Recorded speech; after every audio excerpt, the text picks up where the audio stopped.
روزوں سے متعلق علم سیکھنا کیا ہر مسلمان پر فرض ہے؟ علم کا سیکھنا جو ہے اس کے بارے میں حکم شرعی واضح ہے کہ جیسے حدیث مبارک ہے کہ علم کا سیکھنا ہر مسلمان مرد و عورت پہ فرض ہے۔ اچھا وہ کون سا علم ہے تو اس کی تفصیل بھی علماء کرام نے بیان فرمائی ہے کہ جس علم کا سیکھنا فرض ہے وہ ہے کہ جو کسی بندے کو کوئی معاملہ کوئی مسئلہ پیش آئے۔ نماز ہر مسلمان کو پیش آتی ہے، ہر ایک نے پڑھنی۔ اب روزوں کا معاملہ وہ بھی یہی ہے، روزہ بھی ہر مسلمان مرد و عورت نے رکھنا ہے، یعنی جو بالغ ہے اس پہ روزہ فرض ہے۔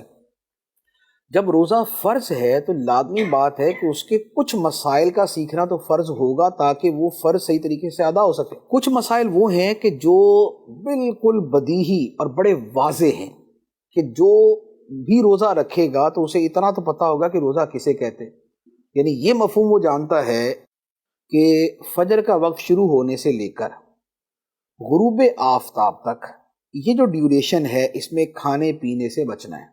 تو اب یہ وہ والی چیز ہے کہ جس کا تقریباً ہر ایک کو پتہ ہی ہوگا کہ روزہ اسی کا نام ہے، لیکن اس کے ساتھ کچھ اور ریلیٹڈ مسائل ہو سکتے ہیں کہ جن کی وجہ سے وہ یہ سمجھے کہ میرا روزہ ٹوٹ گیا جبکہ نہ ٹوٹا، یا وہ یہ سمجھے کہ نہیں ٹوٹا اور ٹوٹ جائے۔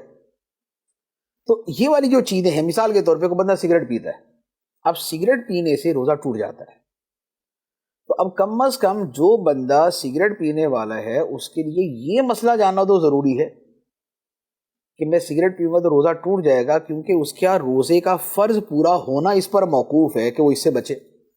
تو ہر بندے کے اعتبار سے کچھ ایسے مسائل ہو سکتے ہیں کہ جن کا سیکھنا اس پر فرض ہو یا واجب ہو۔ تو یوں کہہ لے کہ بہرحال روزے کے کچھ مسائل ایسے ہیں کہ جن کا سیکھنا ہر مسلمان پہ فرض ہوگا یا واجب ہوگا۔ اسی میں ایک اور مسئلہ عرض کر دیتا ہوں کہ جس میں غفلت بھی ہوتی ہے اور اس کا سیکھنا ضروری ہے۔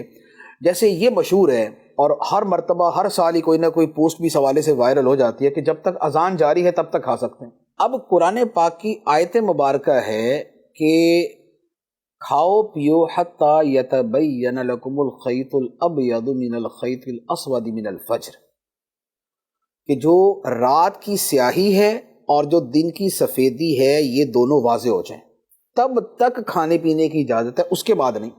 ثم اتموا الصیام الی اللیل، پھر رات تک یعنی غروب آفتاب تک روزہ پورا کرو۔ اب یہ جو حکم ہے اگر یہ نہیں پتہ ہوگا تو ہوگا یہی کہ یار ابھی وہاں کی آواز آ رہی ہے، وہاں کی اذان کی آواز آ رہی ہے اور یہ لوگ کرتے ہیں۔ اچھا اسی طریقے سے لوگوں نے یہ سمجھا ہوا ہے کہ سائرن بجنے تک ہم جو ہے نا وہ کھانا پینا جاری رکھ سکتے ہیں، جبکہ لازمی بات ہے کہ سائرن بجنا جو ہے یہ تو کوئی شریعت کی جو ہے وہ کوئی دلیل نہیں ہے۔ اصل دار و مدار تو جو ہے وہی ہے کہ سحری کا وقت ختم تو روزہ، اب سائرن آدھے گھنٹے بعد بجا دیں تو کیا مطلب روزہ آدھا گھنٹہ آگے ہو جائے گا؟ نہیں۔ تو اب دیکھیں یہ والی جو چیزیں ہیں ان کا سیکھنا ہر ایک پہ ضروری ہوگا۔ اچھا اسی طریقے سے بعض لوگ جو ہے وہ مرغے کا اعتبار کرتے ہیں کہ جب تک مرغا بانگ دے رہا ہے تب تک کھاتے رہو، ٹھیک ہے۔ تو اب پتہ چلے کہ مرغا بیمار تھا، وہ اٹھا ہی لیٹ، وہ بانگ اس نے بعد میں دے دی، تو کیا کریں گے؟ تو بہت سے مسائل میں غلط فہمیاں ہوتی ہیں، بہت سے مسائل کے اندر غفلتیں ہوتی ہیں، تو ان کا جاننا ضروری ہوتا ہے۔ تو کم از کم ہر بندے کو روزوں کے مسائل جو ہے نا ایک مرتبہ سننا پڑھنا جو ہے یہ اپنے معمول میں کرنا چاہیے۔